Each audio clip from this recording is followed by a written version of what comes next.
Baruch atah Adonai Eloheinu melech haolam, shehechianu, v'kiyamanu, v'higianu, lazman hazeh. Blessed are you, Adonai, our God, ruler of the universe, who has kept us in life, has sustained us, and allowed us to reach this moment together. I'm going to talk about prayer a bit in the next hour, because as we've all been navigating the last couple of weeks, some of us evacuated and our homes are still standing. Some of us, like myself and many here, evacuated and our homes are no longer standing. And we're experiencing that kind of profound disorientation of being homeless, but not helpless, but homeless. And for me, it's been, in a sense, really, I think, impossible to totally grasp the reality of everything I have being gone. And I'm sure, like many of you, unasked for, unbidden, every few minutes, something that I left behind pops into my consciousness, or something that we're doing reminds me of what I don't have, or I wanted to reach for something. Even this, the words, the books, all my books are gone. So the Talmud books, the books of reference, the books of the wisdom, the 6 or 7 different versions of Pirkei Avot, of the sayings of our fathers, of our ancestors, that I always refer to, and suddenly there's no shelf to reach for them and they're gone. And it's like a constant re-triggering of the trauma and a constant reminding of what I don't have in the midst of reaching out and creating what I do have. So I started with Shechianu because we are, in our tradition, bidden to celebrate life. And the Shechianu is one of those prayers that, often rolls off the tongue, although when someone's becoming Jewish, it often becomes one of the most difficult ones to say, Shechianu, the Kiyamanu, Echigianu, Lazman Hazeh. But it's a prayer that we traditionally recite at holidays, obviously at festivals, and anytime there's something new. You get something new, it's a new season, it's a new fruit, first fruits of the season, you say Shechianu. You say, oh, thank you, I lived to experience this. Now, I know most of us are probably not thinking, thank you, I lived to experience this over the last couple of weeks exactly.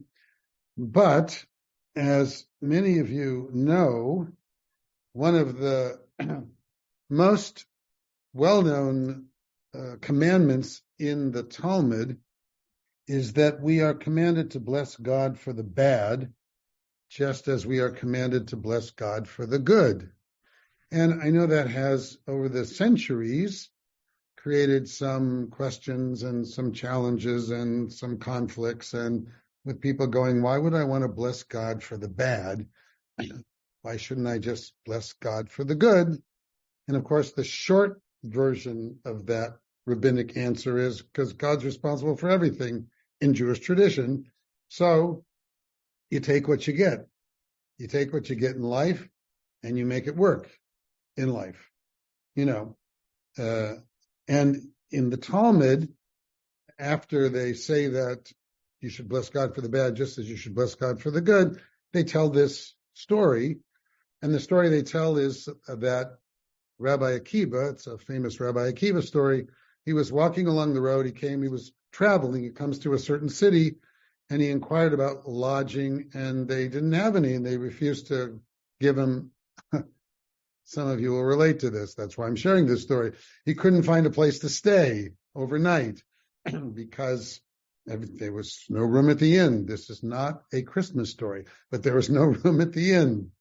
And he said, okay, but I bless God for the bad just as I bless God for the good.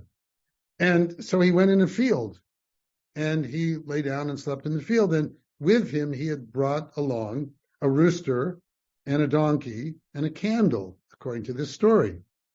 And so Unfortunately, a gust of wind came along and blew out the candle, which made him very unhappy because he was going to use the candle to light a fire and stay warm.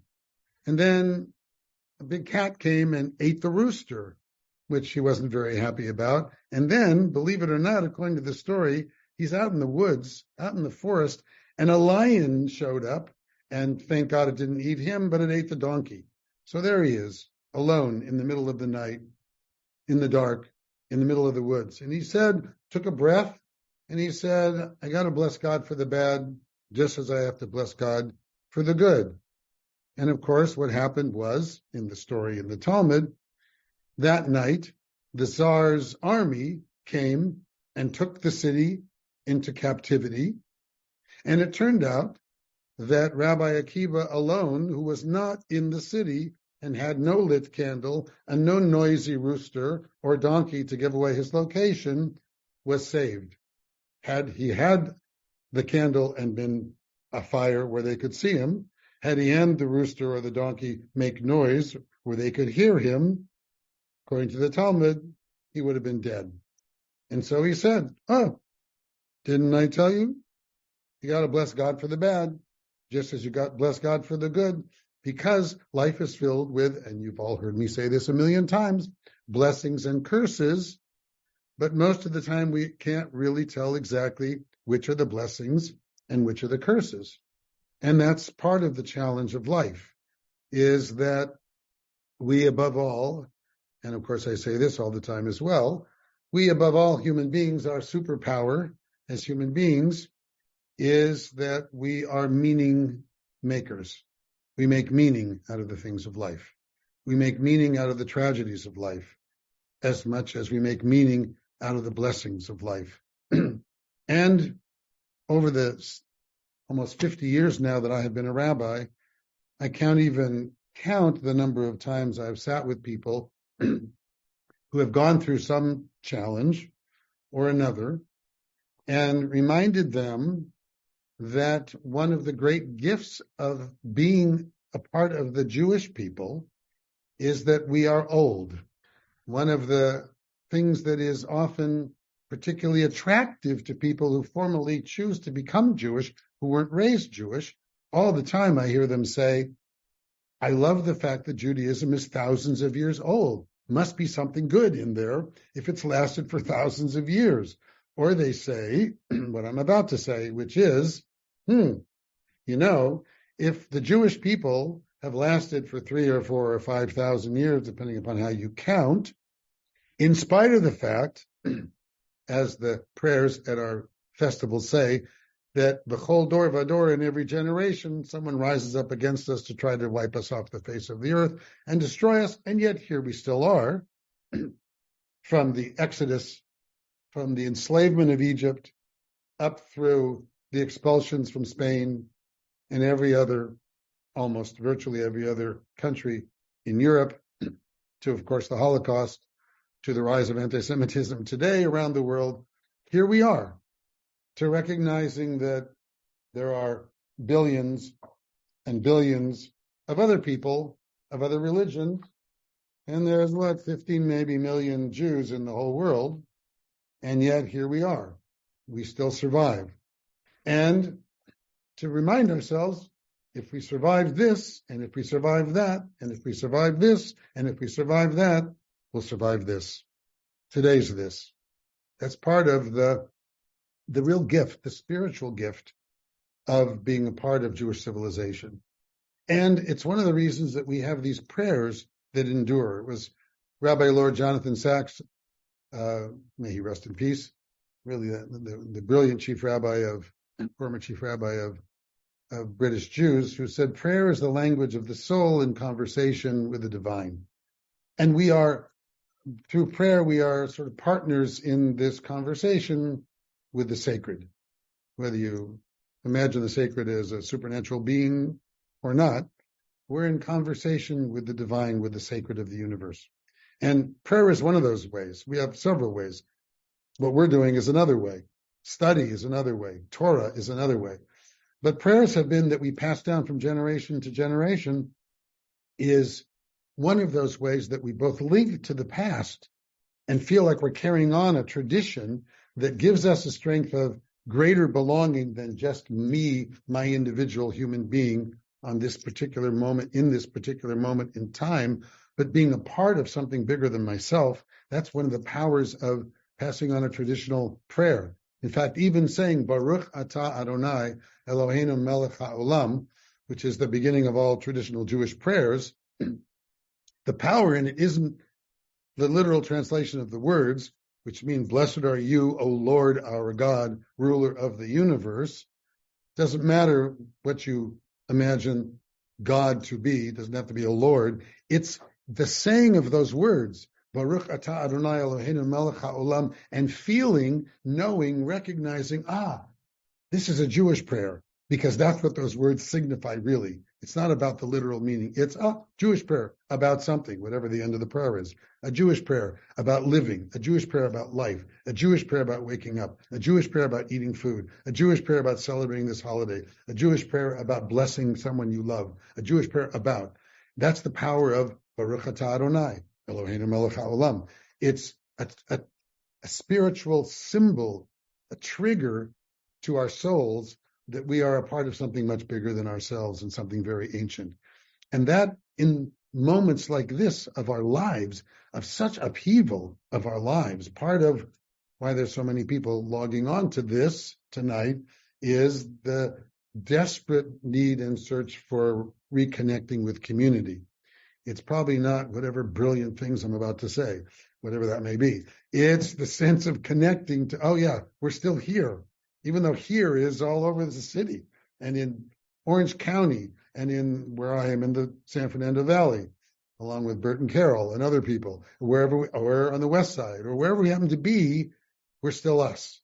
We're still KI. We're still a part of a community that's bigger than ourselves. So Friday, by the way, let's see, when my house burned down, my condo building burned down, so I had 4 guitars and my brand new drum set that I hadn't even used yet, and my baby grand piano, and all my other percussion instruments, and some other things like that. Of course, they're all gone.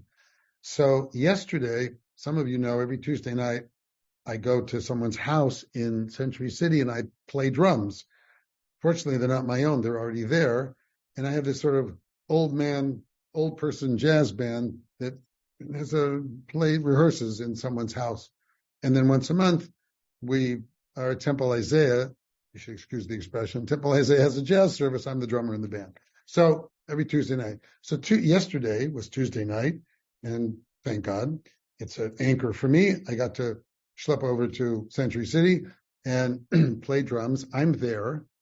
And some of you know Sari Ehrenreich. Many of you know Sari Ehrenreich. There's a knock on the door, and Sari Ehrenreich shows up. Why?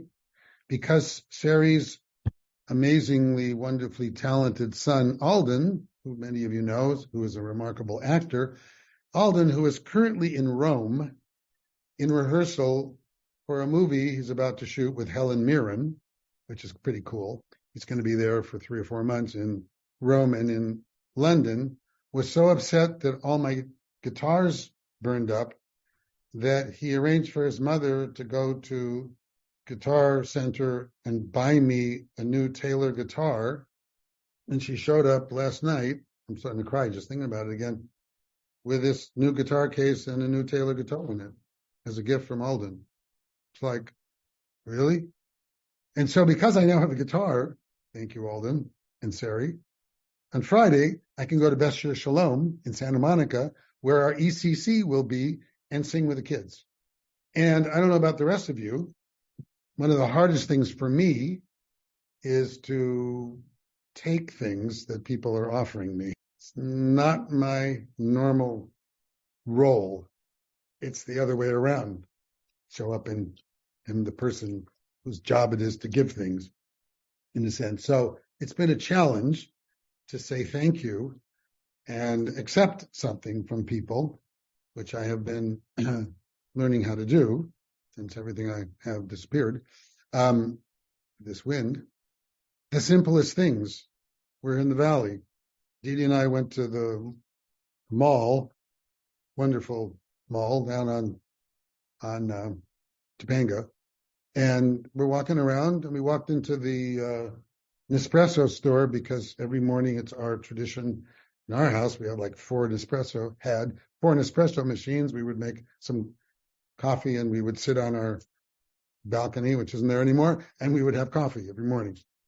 In my calendar, in my phone, as my 11 o'clock meeting with my wife to make coffee. So we walked in the Nespresso store. Not we were going to buy because we don't have any place to put it yet because we're still in the hotel, but to look around and decide what we were going to buy when we can move in somewhere, which will be next month.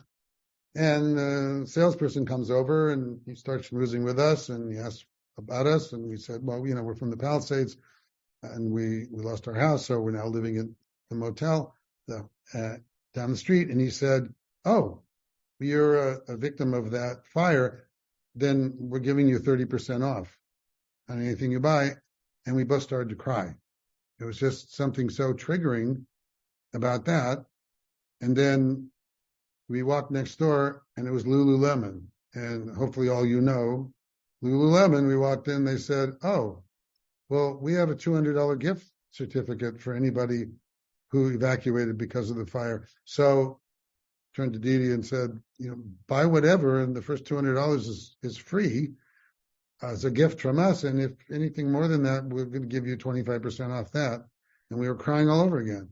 And I bet many, many people have had experiences of the extraordinary reaching out of the human spirit of people to us, all of us, and everybody else around who have had to evacuate and are suddenly out of their homes, whether temporarily or permanently. And this is the blessing and the curse thing. And this is what Judaism celebrates, even by that simple, you bless God for the bad and the good, to constantly hold up a spiritual mirror and remind us that it is often in times of the greatest turmoil and challenge that the best of the human spirit emerges. And we have both. We have all those people, not in the valley, but all those people on the west side who've been exploiting people that everybody's been telling me about. They're doubling the rent. And on the other side of town, yesterday, and I ran into one of our congregants who said she and her husband have applied to 12 different places to rent, and they got, quote, outbid every time. It's like a bidding war to be able to live somewhere, and people, breaking the law and certainly the moral law of exploiting people. So I tell everybody, come to the valley. People aren't doing that in the valley. Come to the valley. But in any event, so we have the best of times and the worst of times at the same time, and that too is a part of the power of what Jewish prayer, simple formulas of prayer can hold for us, reminders of that. Jewish prayer, there's traditionally three types of Jewish prayer. In Hebrew, they're called Shevach and Bakasha and Hodaya, but they mean there's praise prayers where you say, God, you're terrific. And there's request prayers, which most people think of when they think of prayer. Please God, let me pass the next test or whatever it happens to be, or let me not be sick or whatever it happens to be. There's request prayers. And then there's Hoda'ah, which is thanks prayers. That's the third version of prayer, is thank you. Thank you for this, and thank you for that, and thank you for this. Judah Halevi, who was a great 11th century Jewish poet, said that prayer is to the soul what food is to the body. That when you articulate the power of words, remember, the first thing we learn in the Torah, the very first thing we learn is the power of words. Very first thing, right? The very first thing that happens in the Torah, Bereshit bara Elohim et hashamayim v'et ha'aretz, when God creates the heavens and the earth, how does God do it? We all know, with words. Vayomer Elohim yehi or, and God said, let there be light, vayehi or, and there was light. And then the whole 6 days of creation thing in Genesis is all God speaking, some power of words, power of speaking. Words can build up, words can tear down, words can inspire, words can destroy. Look what's going on in the world and in our own politics. power of words, what they matter, and what people say to you. No, I'm doubling the rent.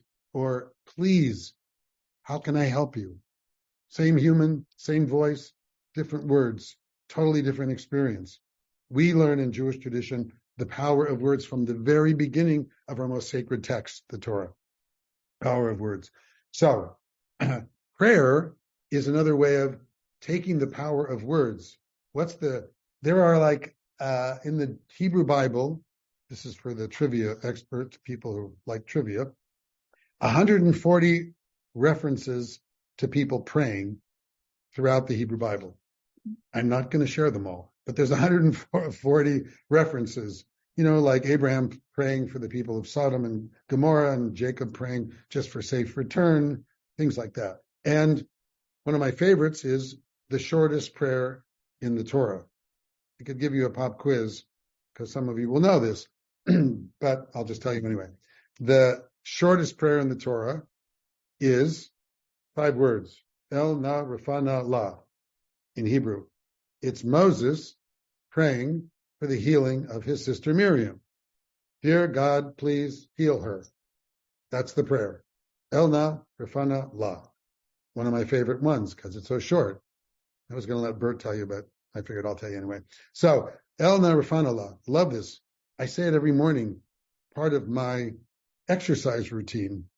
I do these Qigong exercises. Well, I haven't since I've been in this hotel, but I normally do these Qigong routine. And part of when I'm doing the Qigong exercise, my own mantra is El na rafana la, dear God. And because the way Hebrew works, the last word la in Moses' prayer refers to her. Dear God, please heal her, meaning his sister. But la can refer to an it as well. So in my case, when I started this when I was first diagnosed 5 years ago, maybe, with prostate cancer, and I started doing all these different things that I started doing, became a vegan and started exercising every morning and meditating every morning and doing Qigong and all these other things. So for me, the law was my prostate cancer, and it would be El Navrafana La, please God heal it, as part of my ongoing routine, and changes who I am. Those words, when you articulate prayers, and particularly when you learn even a 5-word prayer or a 3-word prayer, and you recite it over and over, you recite it whether it's daily or weekly or however, it becomes a part of you and becomes a part of the power of your own, not just voice, but your own spirit to connect with your whole being. And that's part of I just see that my podcast buddy Kenya joined. She told me I'm going to be on her podcast on my birthday next week. January 28th. And you say right? Yes. January 28th. If you tune in to Kenya's podcast, which is Thank You for Saying No, apropos of the conversation we're having right now. Thank you for saying no. That's the name of her podcast. I'm the guest. We already recorded it, and I'm sure I'm brilliant, right? I must have been amazing. No, anyway, but Kenya's fabulous. So, power of words. So in the morning, one more thing. Another Talmud thing that I've often mentioned before, but I'm going to mention it again because it's another one of my favorite Talmud quotes. It comes from a story about illness. That's a famous story. Some of you I've told many times about Rabbi Yochanan. Rabbi Yochanan in the Talmud was a renowned healer. He could put his hands on people and heal them. It's kind of a cool thing, like my chiropractor does. Put hands on somebody and heal them, right? So Rabbi Chia, another Talmudic rabbi, was sick, called his friend Rabbi Yochanan, please come. Rabbi Yochanan came, says to Rabbi Chia, do you want to be sick? Essentially, Rabbi Chia says, no, thank you. And so he puts his hands on Rabbi Chia, Yochanan, and he says, a version of El Na Rafana La, God, heal him, and he's healed. Okay. Sometime later, Rabbi Yochanan gets sick. I know healers are not supposed to be sick, but everybody's human. So Rabbi Yochanan gets sick. He calls his friend Rabbi Hanina. Rabbi Hanina comes to see Rabbi Yochanan and says, what's up, Yochanan? You're the healer. Heal yourself. And Rabbi Yochanan says what became one of the most famous phrases in the Talmud, which is, a prisoner can't free himself from prison. A prisoner can't free himself from prison. Became a fundamental principle of the Talmud, meaning he couldn't heal himself. He needed someone else to heal him. So Rabbi Hanina said, you want to stay sick? And he said, no, thank you. And so Rabbi Hanina put his hands on Yochanan, and Yochanan was healed. But the power of the story is we need each other. That's the power of the story. That when we're in trauma, when we're in difficulty, when we are suffering, when we are grieving, which we all are, this is a giant grief experience for everybody. No matter how little or how much you lost, we lost what we had. That community is not there. How it will be rebuilt? It will be rebuilt. In what way? What it'll look like? How it will feel? How long it will take? All these unknowns are part of our grief and our sadness and our loss that we literally can't grasp because we do not know. We can't grasp it. It doesn't exist, the knowledge of that, right? So all we can do is feel what we feel, and it's loss and it's grief. So the fact that I am president of griefhaven.org doesn't help me.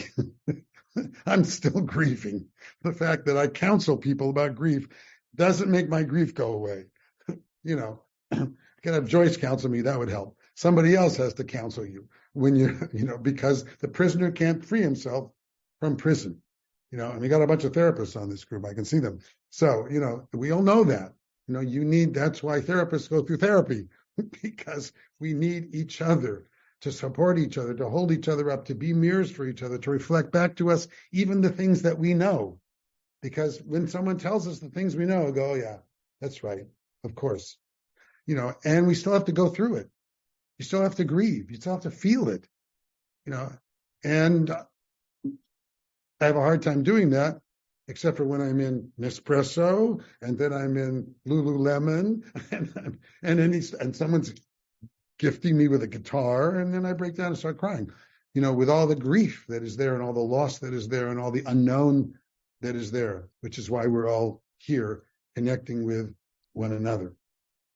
So the power of these traditions of Judaism is to remind us often of just things that we know, but we don't pay attention to, which is the importance of community. Look, Judaism is not like some religions are.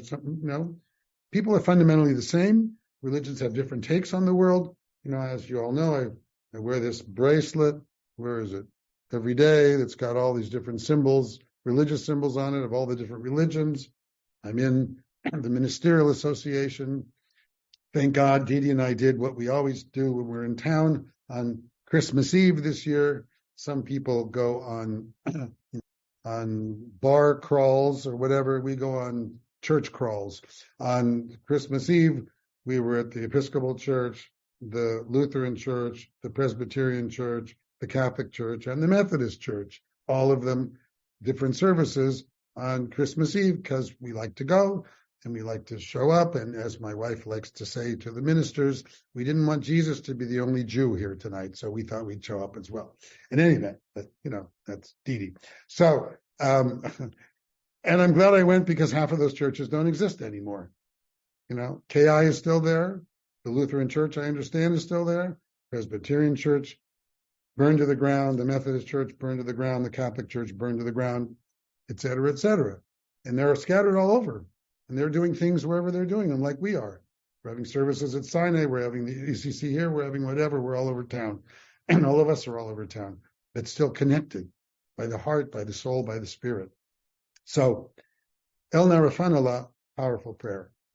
We wake up in the morning in Jewish tradition, and I say, every morning, Modeh ani lefanecha, melech chai v'kayam, shechazarti minishmati b'chemla rabbe emunetecha. That's the Hebrew version of it, which is literally, I offer thanks to you, God, ever-living sovereign, however you would translate it, that you restored my soul to me with compassion.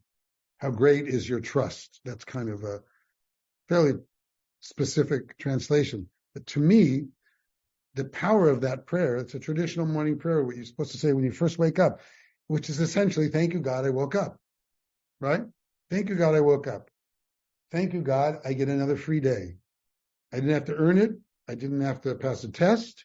I just had to open my eyes and, here I am. And as many people my age and older say, every day above ground is a win. So, right? By the way, can you see what I'm wearing? I'm wearing a sweatshirt, t-shirt. It says, life rolls on. Some of you know, Life Rolls On is the name of the nonprofit organization that Jesse Billauer, one of our wonderful children from KI, who was a world-class surfer, sponsored world-class surfer as a teenager and had a horrible surfing accident in Zuma and became paralyzed from here down for the rest of his life. And Jesse, out of his own trauma and loss, became a motivational speaker and a bunch of other things and started this foundation called Life Rolls On. And I thought, how perfect for all of us to remember life rolls on. And if Jesse can have life rolls on with the trauma he lives with and still lives with every single day of his life, those of us who have all of our bodies working, or most of our bodies working, once we get to be our age, most of our bodies working, have to be grateful. Because really, the punchline, the bottom line of all of this, ultimately, is the power of gratitude. Hidden in every prayer is gratitude. Even if it's not a thank you prayer, is hidden in gratitude. The fact that you can connect beyond the self is gratitude. The fact that you have community is gratitude. Where I was going, that I took a side trip for a moment, was that some religions are based on the idea of personal salvation. Judaism is not. Judaism, as you know, is what we would call a communitarian religious civilization. As Mordecai Kaplan brilliantly said, Judaism is the evolving religious civilization of the Jewish people. It's evolving, always changing and growing with every generation. It's religious because it deals with issues of ultimate meaning in life. And it's a civilization, meaning it's not a religion, in the narrow sense of the word, of just a system of belief. It's got language, literature, art, history, culture, food, music, and all the things a civilization has. And it's about community. It's about belonging. This is what we teach in a Reconstructionist congregation, in a liberal progressive congregation, that what gives us our identity is not belief, but belonging, being a part of the Jewish civilization. And each of us, therefore, is just as much entitled to make our own contribution as the Rabbi Akivas and the Rabbi Yochanans and the rabbis of Talmud and the rabbis of today. All of you, equally with me.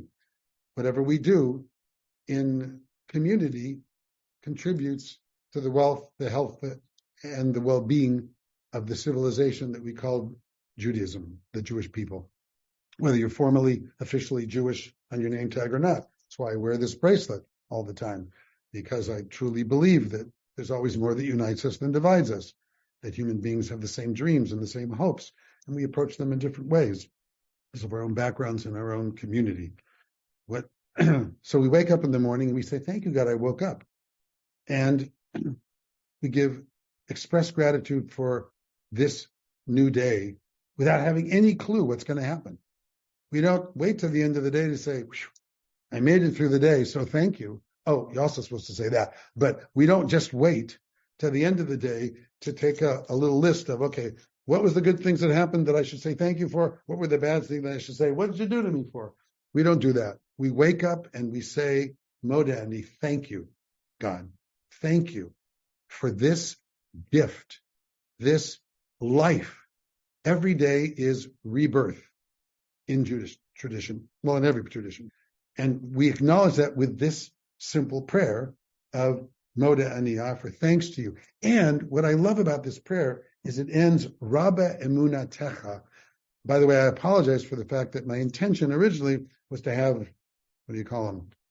Whatever. I was going to have them on the computer so I could show you the blessings and whatever, but Sorry. It's amazing I'm doing this alone, let alone that I have the prayers sitting in my computer. But they're here because I happen to have those. So anyway, so the end of this prayer is Rabba Emunatecha, which means great is your faithfulness. Who's the your? Great is your. It's God. We say this prayer, essentially, the way I always understand it is, wherever God might be, God, we thanking God for having faith in us. In us. Not that we have faith in God. It's Rabba Emunatecha. Thank you. Have enough faith in me that I'm worth waking up, that I woke up. Thank you, God, that God had enough, the power of the universe that brought me life in the first place, has enough faith in me that I get another day. That somehow who I am, what I say, what I do, with whom I interact in the world, this day is worth me being here on the planet. I love that interpretation of it because I'm into like spiritual self-worth here. So I'm into things that build up my own sense of personal value because, as any of you have been in any of my classes in the past probably know, I also believe that everybody is fundamentally insecure in the world. So, and we all come by it honestly because we spend the first year after year after year after year after year after year after year of our lives totally dependent on the world around us and on big people that hopefully are parents to take care of us and keep us alive, literally, and shelter us and give us food and all that. So all that never goes away. In our gut, we're still that child. Part of us is that child who looks around and goes, am I going to be safe? And look at what's happened to us in the last couple of weeks and what's happening right now. Where I am, it's that way. In Castaic, where there's 9,000 plus people just got evacuated again with another roaring fire. It's like the fire of the week. What's the fire of the week this week? With every time the wind kicks up like this, another fire starts because it never goes away totally, right? Embers go wherever they choose to go. So having a sense of our own empowerment is going to help us get through all the unknowns that we are about to face, because we're all about to face unknowns. And remembering that we're a part of this greater community that has faced time and time again, you all know the famous phrase wandering Jew, which doesn't just refer to a plant, although there is a plant called wandering Jew, right? It's not about the plant. It's about the human beings, because after all, we've been wandering for the last couple thousand years all over the world. And the fact that we have Israel, where we could just go settle and stop wandering, doesn't help. We're still all over the world. We're still wandering from place to place because that's the nature of who we are, wandering. And in our wandering is always the unknown. Every day is an unknown. And it's part of what's happened in the last couple of weeks since this fire. Look, when I evacuated, I took some things. I had a few minutes, right? I had time. I could see we were supposed to evacuate. Didi was in Costa Rica that whole week, so she was freaking out from afar.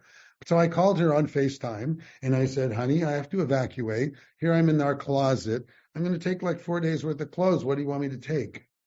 Like, what shoes should I take?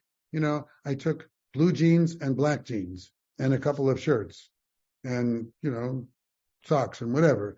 And I said, what else do you want me to take? Here, look around. Took a couple of things because my mind was on evacuation. My mind was not on forever. Had my mind been on forever, I definitely would have taken some different things out of our condo that are gone forever.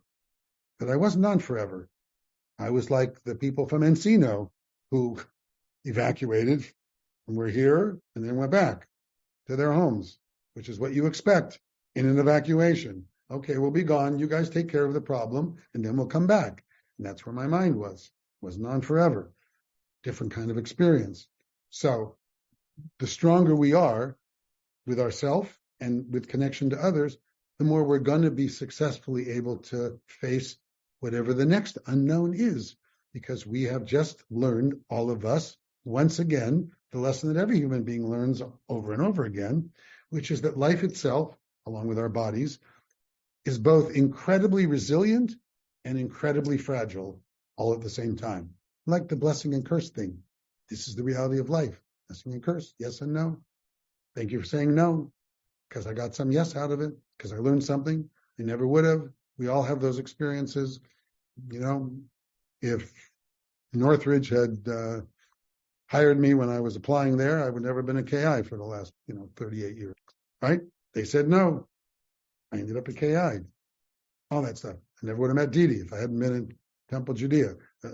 All those things. We all have those experiences. A different job, a different person, different relationship, a different whatever that we thought was a tragedy turned out to be something that when we look back with 2020 hindsight, that hadn't happened, we wouldn't be here. And part of this experience, we're experiencing what Judaism reminds us of and teaches us of through our life and history as a people is about faith. You can have faith in lots of things. If you look back at our history, one of the things that you might have faith in is that this too will pass. Another famous phrase from the Talmud, actually. This too will pass. Yes, this will pass. We'll make it work. We'll figure it out. It won't be the same. It'll be a new different. It'll be a new normal. And a new normal will be normal. It'll be that normal. February 8th, I think I get to move into the apartment that we rented down the street at something called Q Varial, in case anyone wants to drop by, which is here in Woodland Hills. In the meantime, we're living in the hotel. I'm sure once we move in there, we'll figure out and create our own normal. Have to buy everything because we have nothing. And now I'm waking up in the morning going, I have to get a waste paper basket, anything. Oh yeah, I have to get hangers. I have to get some silverware. I think I have to get the thing you put the silverware in, all those things because everything's gone. It'll be a new normal. And this is the resilience of the human spirit and the resilience of Jewish history as well. So we say this prayer in the morning, thank you, God, I woke up. We say several other morning prayers, one of which is particularly appropriate now. It's, I wrote a song about it, lovely song actually, called Elohai Neshama, which means the soul you gave to me, Elohai Neshama shenatata tohorahi in Hebrew. You thank God the soul that you gave me came pure from you. This is a powerful statement. What does that mean? It means all of the, I was going to say shit, but I thought I probably shouldn't, I'm the rabbi, but all of the stuff that we pile on ourselves, that our own faults and our own insecurities and our own screw-ups and all of the stuff and all the way we beat ourselves up, not even just on Yom Kippur, we do this because we screwed up on this and we didn't do well on that and all that. Every morning we're supposed to say this prayer that's like wiping the slate clean and reminding ourselves, but underneath all this crap that I've built up in my own sense of self for me, almost 76 years, is that baby who was born pure. That baby that's me and you came into the world without prejudice, without any of this stuff, without all the foibles and all the insecurities, and without all the screw-ups, and we just showed up in the world as a gift, as magic, as miracle. Every human being here on the Zoom, every human being is a miracle. We won the sperm lottery. The incredible, I don't know how many sperm are out there, and a little too graphic, but that was one of the other prayers. But in any event, because one of the traditional morning prayers is all about your body, but we won the sperm, literally, the sperm lottery, right? Millions of sperm and whatever. And the one that made us won, got to the egg, and we became this miraculous being, this unique, one-of-a-kind human being that never was and never will be. Again, that's here on the earth for as long as we're on the earth, on this planet. There's nothing more miraculous than that we even exist as the one and only unique human being that we are. And that's what this prayer says. Elohai neshama shenatata bi tohorahi. God, the soul you gave to me, that which is not just my body, but my body is carrying this soul. Excuse me, the soul that you gave me came pure from you. Underneath it all, I'm okay. Underneath it all, I'm pure. Underneath it all, I'm good. Underneath it all. And if I push away and clear away, not just the smoke and not just the soot and not just what's left, underneath it all is that tohorahi, that purity of my spirit.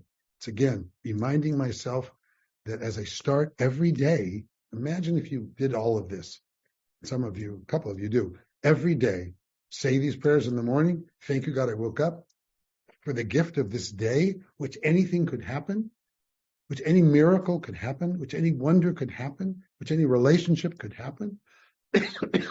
And remind myself, Eloheinu shamash and atatabi tohorai, the soul that I have underneath it all is pure and sacred. You created it, you shaped it, you breathed it into me, says this prayer, and you preserve it deep inside of me, meaning underneath all of this stuff that really isn't, that I think about all the time on the surface, including my insecurities, it's still there. That baby purity is still there. That soul that is pure is still there in every one of you, to remind myself of that. And in this prayer, because it's a traditional theological Jewish prayer, it says, and someday you will take it from me, not my body, but my soul, back to everlasting life. But called Zman Shaneshama Bekirbi, but as long as this spirit still lives within me, I thank you. I thank you, my God, God of my ancestors, master of the universe, source of all life, for this life of mine. And in the Reconstructionist and Reform versions of this prayer, it says, Baruch atah Adonai asher biyado nefesh kol chai v'ruach kol basar, which is, blessed are you, Holy Spirit, in whose possession is the breath of every living being and the animation of all flesh. But in the traditional Orthodox version and the conservative version, which keeps the Orthodox version, it ends very differently. In Hebrew, it says, Baruch atah Adonai hamachazir nishamot lifagarim metim, which literally means, blessed are you, God, who restores souls into lifeless bodies. Why? Because traditional Orthodox Judaism believed in the resurrection of the soul into a body, into a body. Traditional Jewish language and prayer believed, from Middle Ages on, for sure, that ultimately God would, when the Messiah comes, our souls will be put back into our bodies.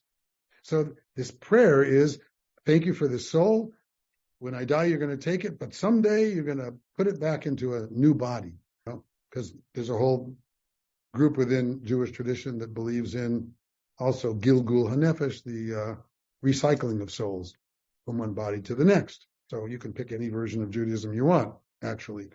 To me, I thought, how appropriate for today, how appropriate to think about where we are, that there's this traditional prayer that thinks about God restoring a soul into a lifeless body. Literally, it says, Fagarim Metim, dead bodies. Because when the fires happen and people's homes burn down, it's like something died. Something profound died. Not something simple. As I said, I'm re-triggered all day long over and over again by everything I remember that I didn't take out, that had I thought about it, I would have taken out. Dee upset because Gable's baby book was in there, never to be resurrected. But, there's a reason that most religions have some version of resurrection in them, some more than others, some version of resurrection, because not only is it a longing, but because we go through experiences in life like this, it's a version of resurrection. You all, Phoenix coming out of the flames, out of the fire, that's all of us. All of us are the Phoenix coming out of the fire. We haven't got there yet. We don't know how broad our wingspan is going to be yet, but all of us are a version of resurrection, literally, of spiritual resurrection from the death that happened when we had to evacuate, whether your home totally burned down or not. The loss of just seeing those images of the Palisades, those who lived in the Palisades, is so devastating.